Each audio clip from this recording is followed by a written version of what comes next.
اعوذ باللہ من الشیطان الرجیم بسم اللہ الرحمن الرحیم ولا تکونوا اور تم نہ ہو جاؤ کالذین ان لوگوں کی طرح تفرقوا جنہوں نے تفرقہ ڈالا، فرقہ فرقہ ہو گئے، واختلفوا اور اختلاف کیا، من بعد اس کے کہ ما جاءہم البینات ان کے پاس واضح اور کھلی نشانیاں آ چکی، یعنی کھلے نشانیاں قرآن آیات دلائل آ چکے، اس کے بعد انہوں نے اختلاف کیا اور فرقہ بندی کی۔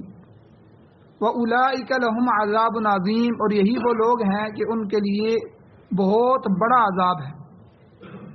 یوم ایک دن وہ آنے والا ہے قیامت کا دن، جس دن تبیض وجوہ بہت سے چہرے سفید رنگ کے ہوں گے، نورانی ہوں گے، وَتَسْوَدُّ وجوہ اور بہت سے چہرے سیاہ ہوں گے۔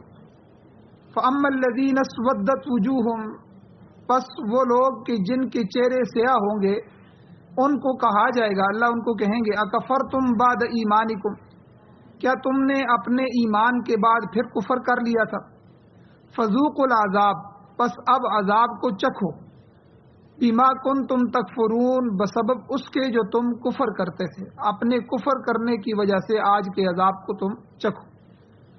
وَأَمَّا الَّذِينَ ابْيَضَّتْ اور بہرحال وہ لوگ کہ جن کے چہرے وجوہہم چہرے سفید ہوں گے، ففی رحمت اللہ وہ اللہ کی رحمت میں ہوں گے، ہم فیہا خالدون اور وہ اس رحمت میں اس جنت میں ہمیشہ ہمیشہ رہیں گے۔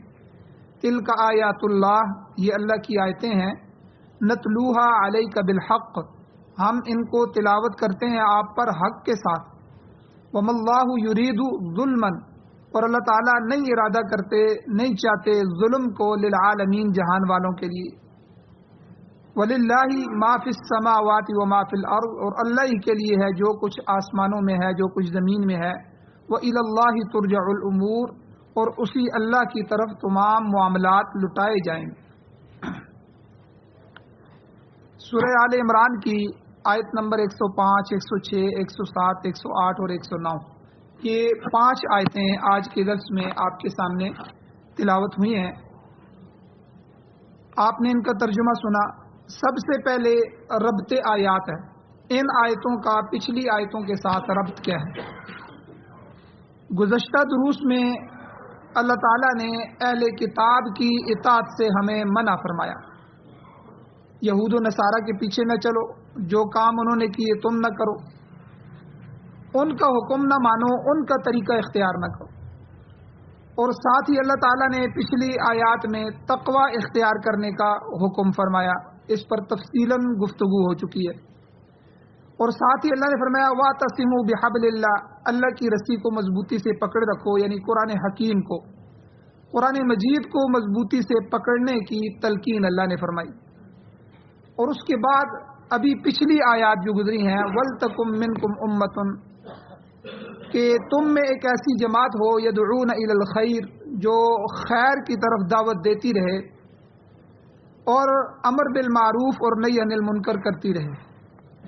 تفصیلاً 4 درس ان آیتوں کے پیچھے گزر چکے ہیں، اور اس میں اللہ تعالیٰ نے نیک کاموں کی طرف دعوت بھی دی، اچھے کاموں کا حکم کرنے کا حکم بھی فرمایا اور برائی سے روکنے کا بھی حکم فرمایا۔ اس طرح جماعت کا نظم بھی قائم رہے گا اور لوگ گمراہی سے بھی بچ جائیں گے۔ تفصیلاً اس پر گفتگو ہو چکی ہے۔ اب ان آیات میں، آج کے درس والی آیات میں اللہ تعالیٰ اہل ایمان سے مزید خطاب فرما رہے ہیں کہ اے اہل ایمان، یہود اور نصارہ کی طرح، یہودیوں اور عیسائیوں کی طرح تم بھی آپس میں تفرقے کا شکار نہ ہو جانا۔ اہل کتاب نے واضح احکام آ جانے کے بعد، تورات اترنے کے بعد، آپ اندازہ لگائیں پیچھے سورہ بقرہ میں گزر چکا ہے کہ سب سے پہلا اختلاف ہی انہوں نے اپنے نبی کے کتاب لے جانے کے لیے، لانے کے لیے جب وہ چلے گئے موسیٰ علیہ السلام تو پیچھے کیا، اتنا صبر بھی نہیں کر سکے، بچڑے کو معبود بنا لیا۔ پھر اس پر ان کو عذاب ہوا، 70,000 بندے ان کے جو شرک کے اندر تھے، ان کی توبہ قبول ہوئی کہ ایک دوسرے کو قتل کرو۔ جنہوں نے توحید پر استقامت اختیار کی تھی وہ اپنے ہاتھوں سے ان مشرکین کو ماریں گے تب ان کی توبہ قبول ہوگی. سزا مل گئی. پھر موسیٰ علیہ السلام 40 دن کے بعد تورات لے کے آتے ہیں تو پھر بدبختوں نے بدبختی کی. موسیٰ علیہ السلام کو کہا کہ ہمیں کیا پتہ ہے کہ یہ تورات جو ہے یہ آپ کو اللہ تعالیٰ نے دی ہے, ہو سکتا ہے آپ کہیں سے لے آئے ہوں. اتنی بدبخت قوم اپنے نبی کو ان کے منہ کے اوپر کہہ رہی. خود مطالبہ کیا تھا جب فرعون سے اللہ نے نجات دی کہ اے موسیٰ اب ہمارے لیے کوئی قانون ہونا چاہیے کہ جس کے مطابق ہم عمل کر سکیں, تو اللہ نے ان کے کہنے پر ہی ان کو تورات عطا فرمائی. اب موسیٰ علیہ السلام نے ان کو کہا کہ بدبختو یہ اللہ تعالیٰ نے مجھے دی ہے. انہوں نے کہا کہ نہیں, آپ ہمیں بتائیں گے, ہم جائیں گے, ہم خود سنیں گے اللہ کہیں کہ یہ کتاب ہم نے دی ہے. یعنی کوئی قوم اتنی بدبختی تک بھی جا سکتی. اب پھر یہی ہوا, اللہ سے دعا کی تو اللہ نے کہا ٹھیک ہے, ان کے سردار لیں. 70 سردار ان کے بڑے بڑے حضرت موسیٰ علیہ السلام لے کر کوہ طور پہ چلے گئے. اب ان کو نیچے وادی میں کھڑا کیا, خود پہاڑ پہ گئے اور پہاڑ کے اوپر جو بادل تھا تو اس میں سے آواز آئی. تو اللہ تعالیٰ نے کہا کہ یہ میری کتاب ہے, یہ تورات ہے جو تمہارے لیے تمہاری ہدایت کے لیے نازل کی گئی ہے. اب پھر بدبخت کہنے لگے کہ کیا پتہ یہ کون بول رہا ہو, ہمیں کیا پتہ ہے, کہ ہم اس وقت تک اعتماد نہیں کریں گے جب تک خود نہیں دیکھ لیں.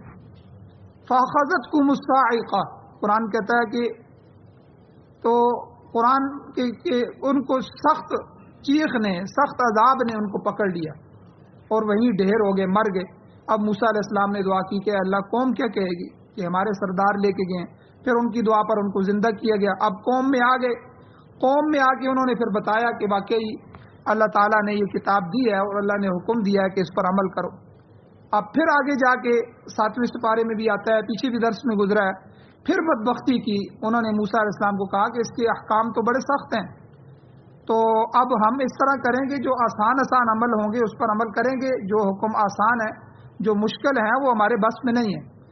پھر اللہ تعالیٰ نے کیا کیا کہ کوہ طور کو ان کے اوپر کھڑا کر دیا, پہاڑ کو اٹھا کے کھڑا کر دیا. مانتے ہو کہ نہیں مانتے؟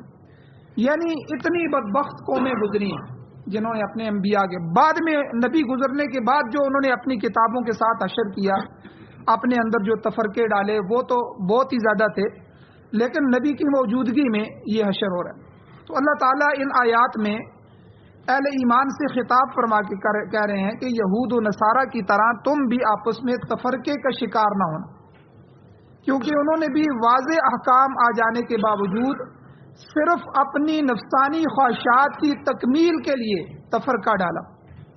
ان کے الگ الگ گروہ بن گئے, خود ساختہ عقیدے انہوں نے ایجاد کیے, وضع کیے, اور اس طرح وہ گمراہی میں مبتلا ہوئے.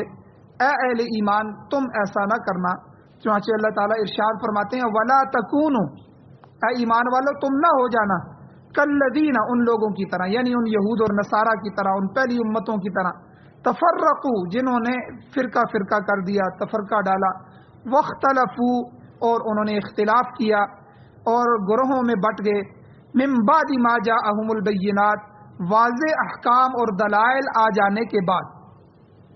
یعنی اللہ تعالیٰ کیا بتلانا چاہتے ہیں کہ بعض دفعہ آدمی جاہل ہوتا ہے, اسے علم نہیں ہوتا تو وہ کسی بات میں اختلاف کر دیتا ہے, بعض دفعہ غلط فہمی کی بنا پر اختلاف ہو جاتا ہے.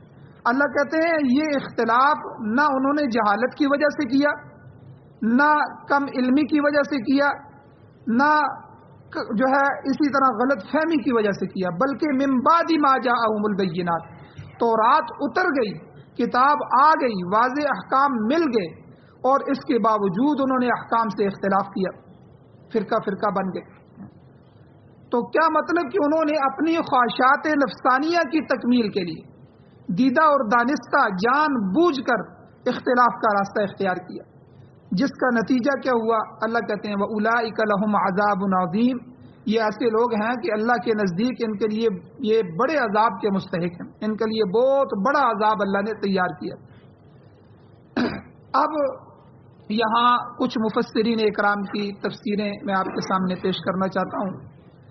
سب سے پہلے قاضی ثناء اللہ پانی پتی رحمہ اللہ, مشہور مفسر قرآن گزرے ہیں, آپ بہت بڑے اولیاء اللہ میں سے تھے، نقشبندی طریقے، نقشبندی سلسلے کے بزرگ تھے، بہت بڑے اللہ والے تھے، اور آپ نے جو بیعت کی ہوئی تھی وہ وقت کے جو ولی تھے مرزا مظہر جان جانا رحمۃ اللہ علیہ، بہت بڑے اللہ والے گزرے ہیں، ان کے ہاتھ پر بیعت کی تھی، اور پھر انہی کے نام سے اپنی تفسیر لکھی ہے جس کو تفسیر مظہری کہتے ہیں، بہت مشہور تفسیر ہے، بڑے پائے کی تفسیر، اور بڑے عرصے تک یہ کلمی نسخے میں رہی، پھر بھی 50-60 سال ہو گئے ہیں تو اس کو جو ہے انہوں نے شائع کیا ہے، کتابت کے اندر آ گئی ہے تفسیر مظہری، بہت اچھی کتاب ہے، تفسیر ہے۔ تو یہ حضرت مرزا مظہر جان جانا رحمۃ اللہ علیہ جو تھے، یہ سلطان عالمگیر رحمۃ اللہ کے خالہ زاد بھائی تھے، اور یہ کس زمانے میں تھے؟ یہ شاہ ولی اللہ محدث دہلوی رحمۃ اللہ علیہ کے ہم اثر تھے، ان کے زمانے کے لوگوں میں سے۔ اب یہ دونوں بڑی شخصیات ہیں، تو مرزا مظہر جان جانا رحمۃ اللہ علیہ بھی اور شاہ ولی اللہ محدث دہلوی رحمۃ اللہ علیہ بھی۔ تو مرزا مظہر جان جانا رحمۃ اللہ علیہ کو رافضیوں نے گولی مار کر شہید کیا تھا، ان کی شہادت ہوئی تھی۔ بہرحال یہ جو مفسر ہیں قاضی ثناء اللہ پانی پتی رحمہ اللہ، یہ امام شاہ ولی اللہ محدث دہلوی رحمۃ اللہ علیہ کے شاگرد بھی ہیں، اور حضرت مرزا مظہر جانا رحمۃ اللہ علیہ کے مرید بھی ہیں۔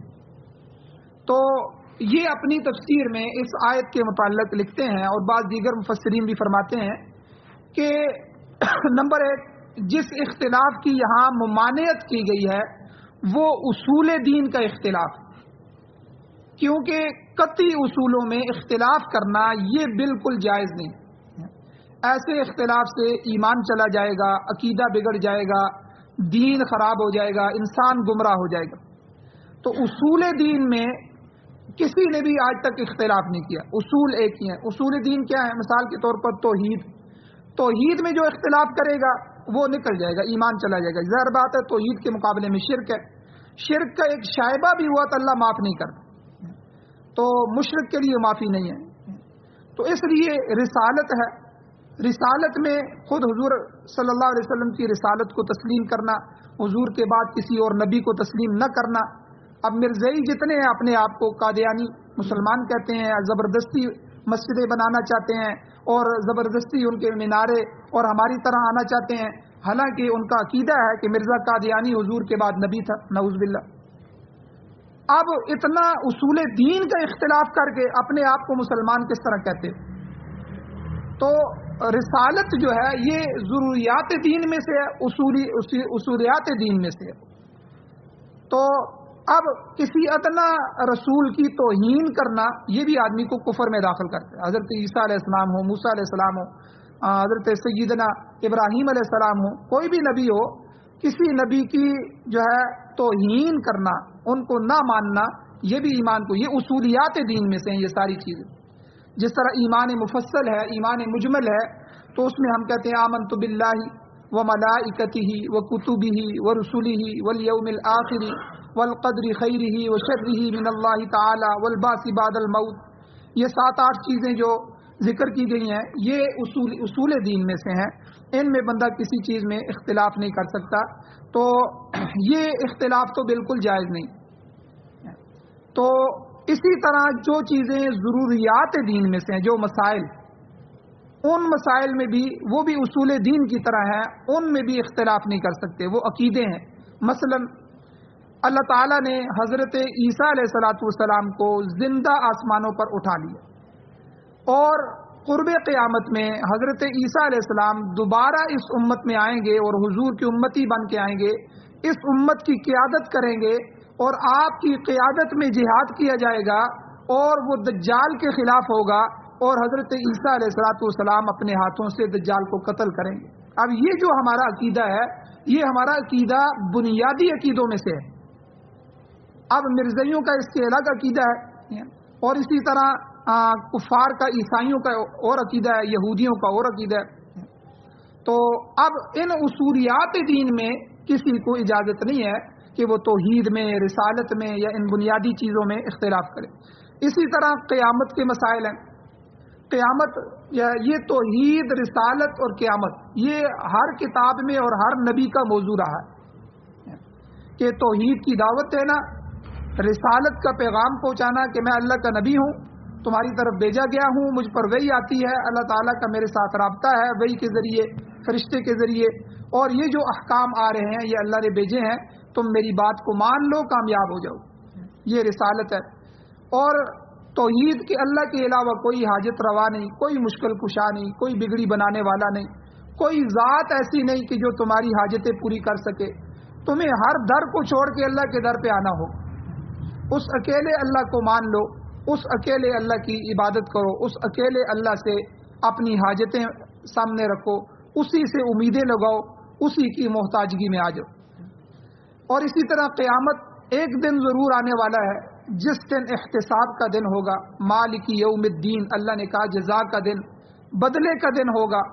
اس دن اللہ مالک ہوں گے، ساری ملکیتیں، عارضی ملکیتیں دنیا کی ختم ہو جائیں گی، یہ فلاں علاقے کا بادشاہ ہے، یہ فلاں علاقے کا وزیر ہے، یہ فلاں علاقے کا MNA ہے، یہ فلاں علاقے کا یہ ہے، یہ فلاں زمین کے ٹکڑے کا مالک ہے، ساری ملکیتیں ختم ہو جائیں گی۔ اس دن اکیلے اللہ مالک ہوں گے اور اللہ جلال میں ہوں گے۔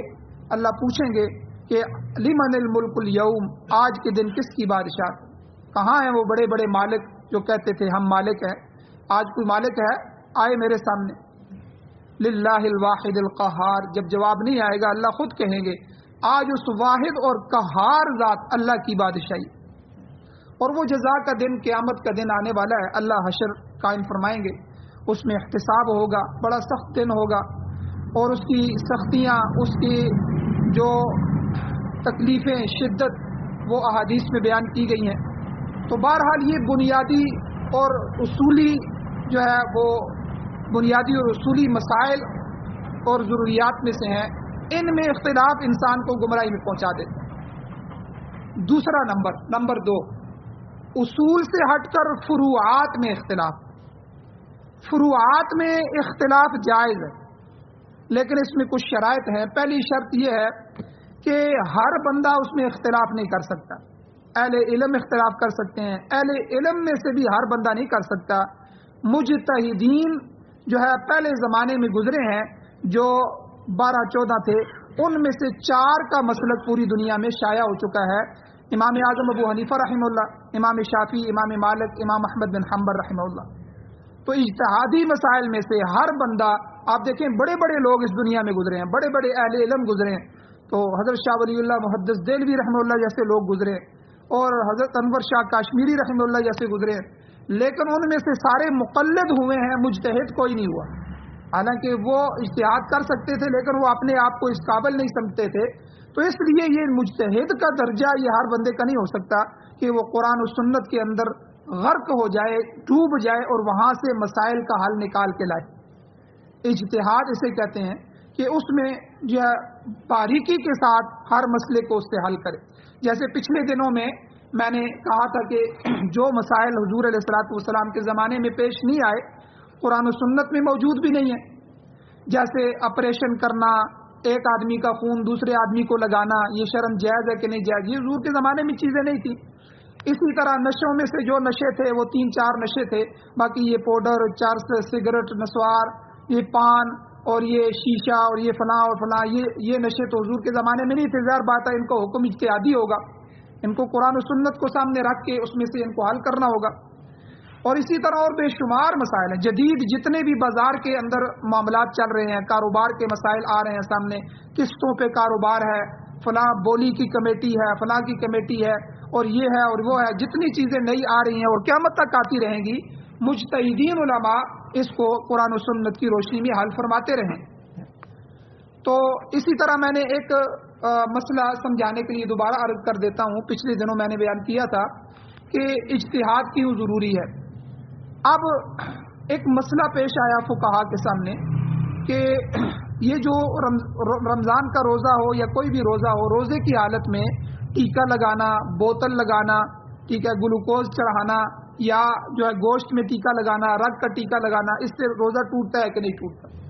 اب ایک مسئلہ پیش آ گیا، اس کو دیکھا گیا تو قرآن و حدیث میں تو نہیں ہے، حضور کے زمانے میں تو اتنا جدید علاج نہیں ہوتا تھا یا عرب میں نہیں ہوتا تھا، تو اس میں پھر اس مسئلے کو بیان کرنے کی ضرورت بھی پیش نہیں آئی۔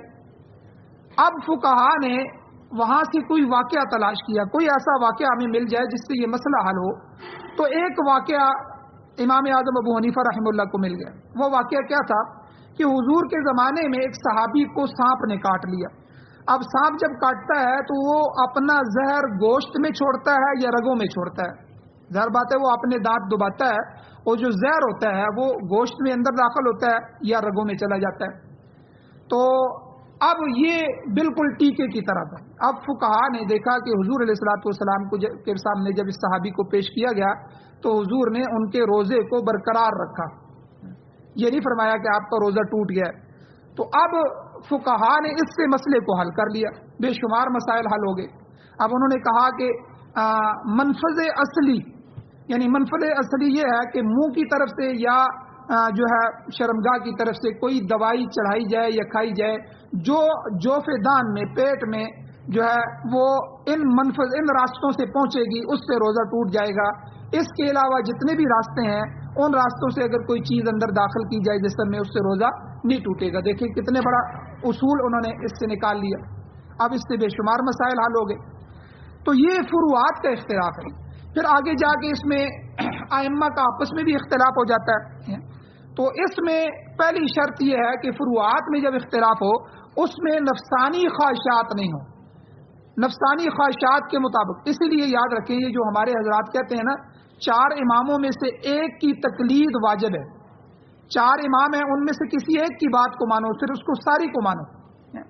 تو اگر حنفی ہیں تو آپ حنفی ہو۔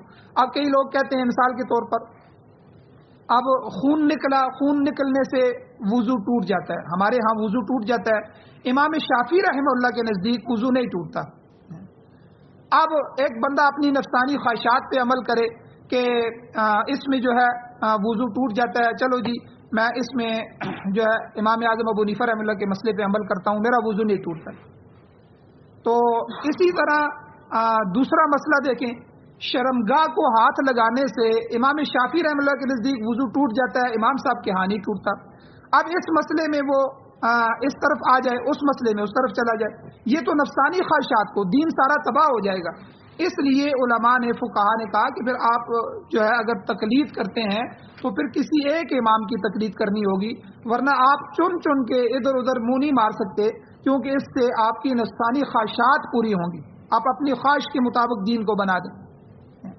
تو اس لیے فروعات کا اختلاف اسلام کے اندر جائز ہے، مگر اس میں پہلی شرط یہ ہے کہ ایسا اختلاف بھی اگر نفسانی خواہشات کے تابع کیا جائے تو جائز نہیں ہوگا، نفسانی خواہشات سے پاک ہو کے ہونا چاہیے۔ دوسری اس میں چیز یہ ہے کہ ایسی چیزیں جو فروعات میں شمار ہوتی ہیں مگر امت میں متفق ہیں، بات کا اختلاف ہے لیکن امت کا اس میں اختلاف نہیں ہے، امت متفق ہو گئی ہے، ان میں بھی اختلاف کرنا جائز نہیں ہے، وہ بھی اصول دین ہے۔ میں آپ کو سمجھاتا ہوں مثال، مثلا 3 طلاق کا مسئلہ ہے۔ 3 طلاق کا مسئلہ صحابہ اکرام کے زمانے میں حل ہو گیا کہ جو ایک مجلس میں 3 طلاق دے گا اب 3 ہی شمار ہوں گی۔ پھر بے شمار صحابہ کے فتاوی جات موجود ہیں کہ جن سے لوگ آ کر پوچھتے تھے، وہ ان کی رہنمائی کرتے تھے، وہ احادیث موجود ہیں۔ اب یہ اصول بن گیا کہ جس پر اجماع صحابہ ہو جائے، صحابہ جمع ہو جائیں، امت جمع ہو جائے، اب وہ فروعی اختلاف نہیں رہتا، وہ اصول دین بن جاتا ہے۔ اب اس میں عام امتی کو اختلاف کرنے کی اجازت نہیں۔ اب 3 طلاق کا مسئلہ یہی ہے کہ 3 طلاقیں جو بھی آدمی دے گا وہ شرعی طور پر پہلے اس مسائل کو سیکھ لے، کیوں 3 طلاقیں دیتا ہے۔ طلاق میں مسئلہ یہ ہے کہ ایک وقت میں 1 طلاق دے، پھر جب دوسرا مہینہ آئے پھر دوسری دے، پھر تیسرا مہینہ آئے پھر تیسری دے۔ ہو سکتا ہے اس درمیان میں ہوش آ جائے، بلکہ اکثر جو ہے غصے میں طلاق دینے والوں کو آدھے گھنٹے بعد ہوش آ جاتا ہے، آدھے گھنٹے بعد وہ ہاتھ پاؤں مارنا شروع کر دیتے ہیں، چھوٹے چھوٹے بچے ہیں جی، کیا کریں جی، اب آپ کچھ حل نکالیں جی۔ پھر وہ یاد رکھیں مرزئی، شیعہ اور غیر مقلدین، ان تینوں کے ہاں، یہ جو گمراہ فرقے ہیں، ان تینوں کے ہاں مسئلہ یہ ہے، وہ کہتے ہیں جی کتنی حرام عورتوں کو پوری زندگی وہ حرام کی ان کی گزار دیتے ہیں۔ یاد رکھیں اگر 3 آدمی 3 طلاقیں دے چکا ہے، اس کے بعد اگر عورت کو اپنے گھر میں رکھتا ہے تو وہ حرام کاری کر رہا ہے، اس کی اولاد اگر ہوگی تو وہ حرام کی اولاد ہوگی، اس کا ہر جو ہے صحبت وہ زنا شمار ہوگا۔ تو اس لیے یہ مسئلہ ان گمراہ فرقوں کے ہاں ہے کہ روافض کے ہاں، مرزیت کے ہاں اور اسی طرح غیر مقلدین کے ہاں۔ تو اس لیے اس پر امت کا اجماع ہو چکا ہے۔ یہ اجماعی مسائل جو امت کے ہیں یہ اصول دین میں آ جاتے ہیں، یہ فروعات میں نہیں رہتے۔ اسی طرح ایک مسئلہ ہے 20 تراویح کا۔ حضور علیہ الصلوۃ والسلام سے ثابت ہے کہ حضور نے 3 دن تراویح پڑھی۔ چوتھے دن صحابہ کا جو ذوق دیکھا کہ دور دور سے صحابہ جمع ہو رہے ہیں، پھر حضور نے جماعت سے نہیں پڑھائی، کہا کہ خود پڑھ لو۔ اور جب وجہ پوچھی گئی تو حضور نے فرمایا کہ اس وجہ سے میں نے نہیں پڑھائی کہ کہیں یہ جماعت میری امت پر فرض ہی نہ ہو جائے، ان کا شوق دیکھ کے، اور اگر فرض ہوگی تو امت پر جو ہے وہ مشقت آ جائے گی۔ اب جب حضور دنیا سے چلے گئے تو حضرت ابوبکر صدیق رضی اللہ عنہ کا زمانہ مختصر تھا 2 سال کا، اس میں صحابہ الگ الگ پڑھتے رہے۔ حضرت عمر رضی اللہ عنہ کا دور جب آیا تو انہوں نے صحابہ کو جمع کر دیا۔ بھائی منشاء رسول تو یہی تھا کہ جماعت سے پڑھایا جائے، اسی لیے تو رسول اللہ صلی اللہ علیہ وسلم نے 3 دن پڑھائی۔ باقی مسئلہ یہ ہے کہ حضور نے اس لیے چھوڑ دی جماعت کہ کہیں فرض نہ ہو جائے، وہ مسئلہ تو اب رہا نہیں، اب وہی والا سلسلہ تو ختم ہو گیا ہے۔ اب آپ جماعت کے ساتھ پڑھیں، حضور کے دل کو ٹھنڈا فرمائیں۔ پھر جماعت کے ساتھ 20 تراویح کا حکم دیا گیا، سارے صحابہ نے پڑھی اور صحابہ جمع ہوئے، اور آج تک امت پڑھ رہی ہے۔ اب یہ مسئلہ فروعی مسئلہ نہیں رہا، اب یہ اجماع صحابہ کی وجہ سے یہ امت کا اصولی مسئلہ بن گیا۔ اب اس میں اختلاف کی گنجائش نہیں ہے، لیکن یہاں بھی جو ہے کتنے غیر مقلدین ہیں اور اسی طرح کتنے لوگ ہیں جو اختلاف کرتے ہیں۔ صحابہ کو نعوذ باللہ کئی دفعہ سر عام کہہ دیتے ہیں، یہ عمر کی بدعت ہے، نعوذ باللہ، یعنی اتنی جرت کرتے ہیں۔ تو بہرحال ایک شرط تو یہ ہے فروعی اختلافات میں کہ نفسانی خواہشات کے تابع نہ ہو، دوسری یہ ہے کہ جو امت میں جن پر اتفاق ہو چکا ہے، متفق علیہ مسائل ہیں، وہ بھی اصول دین ہے، اب ان میں بھی اختلاف کرنا جو ہے وہ اختلاف کے مترادف ہے، وہ جائز نہیں ہے۔ ایک مثال میں آپ کو اور دیتا ہوں کہ موزے پر یا موٹی جرابوں پر مسح کرنا یہ تو جائز ہے، فقہا نے اجازت دی ہے۔ موزے پر تو جائز ہے، موٹی جراب، یاد رکھیں موٹی جراب، اس میں فقہا نے 3 شرطیں رکھی ہیں۔ نبی علیہ الصلوۃ والسلام کے زمانے کا وہ جو جراب کہتے ہیں نا، جراب، یہ اونی جراب نہیں ہے، اونی جراب تو بالکل پتلی سی ہوتی ہے، یہ نہیں آتی۔ تو غیر مقلدین کے پیچھے ہم اسی لیے کہتے ہیں نماز نہ پڑھو سردیوں میں خاص کر کے، کہ وہ ان جرابوں پہ مسح کرتے ہیں، جب مسح کرتے ہیں تو وضو نہیں ہوا، وضو نہیں ہوگا تو نماز نہیں ہوگی، جب ان کی نماز نہیں ہوگی تو تمہاری بھی نہیں ہوگی۔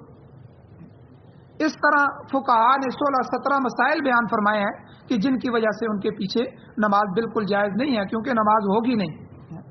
تو بہرحال یہ مسئلہ، اس میں فقہا نے 3 شرائط رکھی ہیں کہ ایک شرط تو یہ ہے کہ پانی اندر نہ جائے، جب آپ مسح کریں گے تو مسل کا جو پانی لگے گا وہ اس کے اندر، اب موزے میں تو نہیں جاتا، اوپر ٹھہر جاتا ہے، بعد میں خشک ہو جاتا ہے، پوچھ لیتے ہیں، تو جراب میں تو اندر چلا جاتا ہے، یہ پتلی جرابیں جو ہیں۔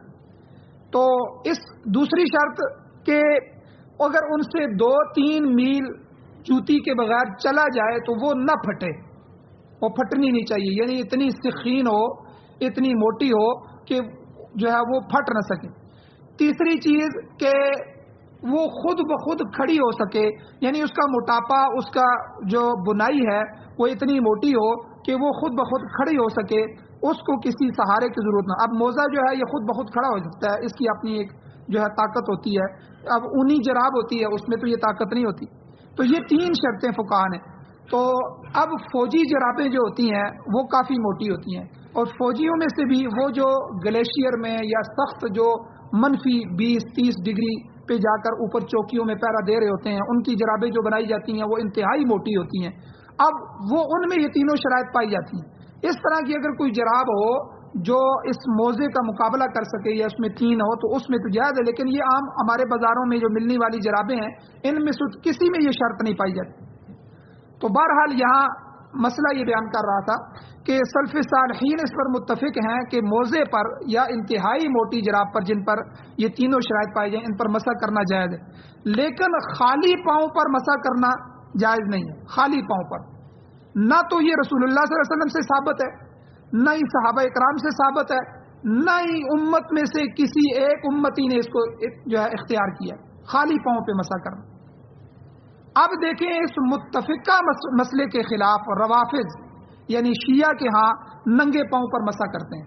شیعہ ننگے پاؤں پہ مسا کرتے ہیں, جو کہ درست نہیں ہے, کیونکہ یہ مجمع علیہ مسائل ہیں, ان پر اجماع ہو چکا ہے, متفق علیہ مسائل ہیں. اب ان میں اختلاف کرنا یہ بذات خود گمراہی ہوگی, کیونکہ یہ اصول دین میں آ چکے ہیں, اس پر امت کا اجماع ہو چکا ہے. یہ دو باتیں ہو گئی, اصول دین میں اختلاف جائز نہیں, فروعات میں اختلاف جائز ہے, لیکن ایک بات کہ وہ مجتہد کر سکتا ہے, ہر بندہ نہیں کر سکتا جو قرآن و حدیث کے 40-50 علوم پر عبور رکھتا ہو. اور اسی طرح دوسری شرط کہ اس میں نفسانی خواہشات نہ ہوں کہ بندہ اپنی خواہشات کی پیروی کرے, کسی ایک امام کی تقلید کر کے پورا اس کے پیچھے چلے. اور تیسری بات اہل بدعت, ہمارے ہاں بدعات بھی بہت رائج ہیں, اہل بدعت نے بھی بعض متفقہ مسائل میں اختلاف کیا ہے اور اس کو باقاعدہ اپنا مسلک بنا لیا ہے. تو مثال کے طور پر حاضر ناظر کا مسئلہ ہے. اب یہ اتفاقی مسئلہ ہے, اللہ قرآن میں کہتے ہیں کہ اللہ کی ذات حاضر ناظر ہے, اللہ کی ذات کے علاوہ کوئی ہر جگہ حاضر نہیں ہے, نہ کوئی ہر چیز کو دیکھنے والا ہے, حاضر ناظر. اب ہمارے ہاں بعض اہل بدعت وہ کہتے ہیں نہیں, رسول اللہ صلی اللہ علیہ وسلم بھی ہر جگہ حاضر ناظر ہے, فلاں پیر بھی ہر جگہ حاضر ناظر ہے, فلاں بھی, اور کئی تو اس میں اتنے بڑھ گئے ہیں آگے کہ انہوں نے کہا جی فلاں پیر کا جو گدھا ہے وہ بھی حاضر ناظر ہے, وہ بھی فلاں چیز کو جاننے والا. یعنی آپ اندازہ لگائیں. اور اسی طرح عالم الغیب کا مسئلہ ہے, غیب کو جاننا. رسول اللہ صلی اللہ علیہ وسلم کو جو وحی دی گئی اس سے پہلے رسول صلی اللہ علیہ وسلم نہیں جانتے تھے اس کو, بلکہ کئی مسائل میں حضور انتظار کرتے تھے کہ وحی آئے تو یہ مسئلہ حل ہو. بے شمار پیچھے واقعات گزرے ہیں, آگے بھی آئیں گے. تو کیونکہ حضور غیب نہیں جانتے تھے. اب صلح حدیبیہ میں حضور کو پتہ ہی نہیں تھا کہ حضرت عثمان کو شہید نہیں کیا گیا, خبر مشہور ہو گئی, حضور بیعت لے رہے ہیں 1400 صحابہ سے, ہم عثمان کے خون کا بدلہ لے کے یہاں سے جائیں گے. بعد میں پتہ چلا کہ نہیں, وہ تو حضرت عثمان کو شہید نہیں کیا گیا. تو اگر غیب جانتے ہوتے تو پتہ ہوتا کہ حضرت عثمان تو وہاں گھوم پھر رہے ہیں, وہ تو زندہ ہیں. تو عالم الغیب والشہادہ قرآن میں اللہ کہتے ہیں وہ صرف اللہ کی ذات ہے, اللہ کی ذات کے علاوہ کوئی غیب جاننے والا نہیں ہے. اب یہ اجتماعی مسئلہ ہے. اب اہل بدعات نے اس میں اختلاف کیا ہے, وہ کہتے ہیں نہیں نبی بھی غیب جاننے والا ہے, فلاں بھی غیب جاننے والا ہے. اور اسی طرح مختار کل, ہر چیز کا اختیار اللہ نے اپنے ہاتھ میں رکھا ہے, کسی کو اختیار نہیں دیا. ایک پتا بھی اللہ کی مرضی کے بغیر ہل نہیں سکتا. دنیا میں کوئی کسی کو نہ نفع پہنچا سکتا ہے اللہ کے ارادے کے بغیر, نہ نقصان پہنچا سکتا ہے. مختار کل ذات ہے تو وہ اللہ کی ذات ہے.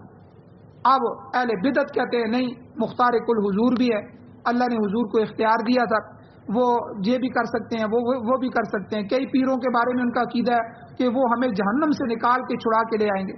اللہ معاف کرے, کئی جگہ ہم نے یہ بھی پڑھا ہے کہ وہ شیخ عبد القادر جیلانی رحمۃ اللہ کے بارے میں, حالانکہ وہ اہل اللہ لوگ تھے, بڑے لوگ تھے, نہ ان کا یہ عقیدہ تھا, نہ ان کے بارے میں یہ واقعات ہیں, لیکن ان کی طرف منسوخ کر کے شرک کو پھیلایا گیا. انہوں نے کہا جی ایک جگہ ایک آدمی تھا, اس کا ایک بیٹا فوت ہو گیا, تو اس نے آ کر پیر صاحب کو کہا تو کہ میرا بیٹا ہے, وہ اتنا دکھ میں تھا کہ پیر صاحب نے چھلانگ لگائی اور وہ پہلے آسمان پہ پہنچ گئے, دوسرے پہ, تیسرے پہ. جو وہ روح لینے والا فرشتہ ہے وہ لے جا کر چوتھے آسمان تک پہنچ چکا تھا, وہاں جا کر اس سے وہ روح کھینچ کے لے کے آئے اور اس بچے کو زندہ کر دیا. اور بے وقوف سامنے بیٹھنے والے سبحان اللہ کرتے رہتے. یعنی یہ اجماعی عقائد ہے کہ جو ہے مختار کل اللہ کی ذات ہے, اللہ کی ذات کے علاوہ کسی کا دنیا میں کوئی اختیار نہیں, نہ کسی نبی کا, نہ کسی ولی کا, نہ کوئی فرشتے کا. کوئی بھی اللہ کی مرضی کے بغیر کوئی حرکت نہیں کر سکتا. اسی طرح مشکل کشا کا ہے, حاجت روا, مشکل کشا, ٹھیک ہے, یہ جو ہے صرف اللہ کی ذات ہے. اللہ کی ذات کے علاوہ کوئی بھی مشکل کشائی نہیں کر سکتا. یہ جو ہم کہتے ہیں فلاں نے مشکل حل کر دی, یہ تحت الاسباب ہے. ما تحت الاسباب, اللہ نے اسباب سے دنیا کو جوڑ دیا ہے, یہ تو ہر بندہ کر سکتا ہے. جی فلاں نے فلاں کی مدد کی ہے. جو فوق الاسباب ہے, بیٹے دینا, ٹھیک ہے, نفع دینا, نقصان دینا, ٹھیک ہے, اور یہ چیزیں, یہ ساری کی ساری اللہ کی ذات کر سکتی ہے. اللہ کی ذات کے علاوہ کوئی مشکل کشا نہیں. اسی طرح افعال و اعمال میں بھی انہوں نے اختلاف کیا, تیجا ہے, چالیسواں ہے, جناتے ہیں, عرس ہے, وغیرہ وغیرہ. تو یعنی یہ سارے اہل بدعت نے بعض متفقہ مسائل میں بھی اختلاف کیا ہے، یہ اختلافات بھی اس آیت کریمہ کی روح سے منع ہے، اور یہ بھی قرآن و سنت کے ساتھ متصادم اختلاف میں شمار ہوگا، تو یہ فروعی اختلاف شمار نہیں ہوں گے۔ تو کیونکہ حضور علیہ السلام کے ساتھ یہ ساری چیزیں پیش آئیں، مثال کے طور پہ حضور علیہ السلام کی زندگی میں اذان ہوتی تھی، کیا حضور کی اذان ایسی تھی کہ اس سے پہلے صلاۃ والسلام پڑھا جاتا ہو؟ مسئلہ حل ہو جاتا ہے۔ اور اسی طرح حضور علیہ والسلام کی اپنی فوتگیاں ہوئیں، 2 بیٹیاں فوت ہوئیں، حضور نے کیا ان میں سے کوئی عمل کیا؟ تیجا، چالیسواں، جمعرات وغیرہ فلاں فلاں فلاں کوئی عمل کیا؟ نہیں کیا حضور نے۔ اگر کیا ہے تو سر آنکھوں پہ ہے، وہ تو ہمارے لیے سنت ہے یا فرض کا درجہ رکھتا ہے، لیکن اگر نہیں کیا تو اس کا مطلب ہے وہ دین نہیں ہے، وہ رسم ہو سکتی ہے۔ اسی لیے تو وہ خود حضرات بھی جب اخبار میں اشتہار دیتے ہیں تو اس کو رسم کل لکھتے ہیں، رسم چیلم لکھتے ہیں، ٹھیک ہے، سنت کل تو نہیں لکھ سکتے، سنت چیلم نہیں لکھ سکتے۔ یہ رسم ہو سکتی ہے، ہمارے علاقے کی ہو سکتی ہے، یا یہ ہماری ایک عادت ہو سکتی ہے، لیکن عبادت نہیں ہو سکتی۔ عبادت قرآن و سنت حضور کے ساتھ منسوب چیز کو کہتے ہیں۔ تو بہرحال یہ جو اختلاف ہے، یہ اختلاف جو ہے اس میں نے تشریح کر دی ہے کون سا جائز ہے اور کون سا ناجائز ہے۔ انشاءاللہ اس میں کچھ چیزیں اور بھی ہیں، انشاءاللہ کل کے درس میں بیان کی جائیں گی۔ اللہ جل شانہ سے دعا ہے اللہ ہمیں عمل کی توفیق عطا فرمائے۔ آمین۔ الحمدللہ رب العالمین والعاقبۃ للمتقین والصلاۃ والسلام علی رسولہ النبی الامی الکریم۔ اللہم ربنا آتنا فی الدنیا حسنۃ وفی الآخرۃ حسنۃ وقنا عذاب النار۔ یا اللہ ہماری کمیوں کو تائیوں کو معاف فرمائیے، درگزر فرمائیے، صغیرہ کبیرہ گناہوں کو معاف فرمائیے۔ قرآن و سنت کو سیکھنے، سننے، سمجھنے، اس پر عمل کرنے کی توفیق عطا فرمائیے۔ یا اللہ حضور والی زندگی نصیب فرمائیے، حضور والی محنت نصیب فرمائیے۔ یا اللہ بدعات سے، رسومات سے، رواجوں سے ہمیں محفوظ فرمائیے۔ یا اللہ سنت پر عمل کرنے کی توفیق عطا فرمائیے، دین کو سننے، سمجھنے، سیکھنے کی توفیق عطا فرمائیے۔ ہماری نسلوں میں، اولادوں میں دین کو جاری فرمائیے۔ یا اللہ ہر طرح کے اختلاف سے محفوظ فرمائیے۔ یا اللہ قرآن و سنت کو جو سادے سادے، سیدھے سیدھے یا اللہ اصول ہیں، یا اللہ سیدھے سیدھے مسائل ہیں، ان پر عمل کرنے کی توفیق عطا فرمائیے۔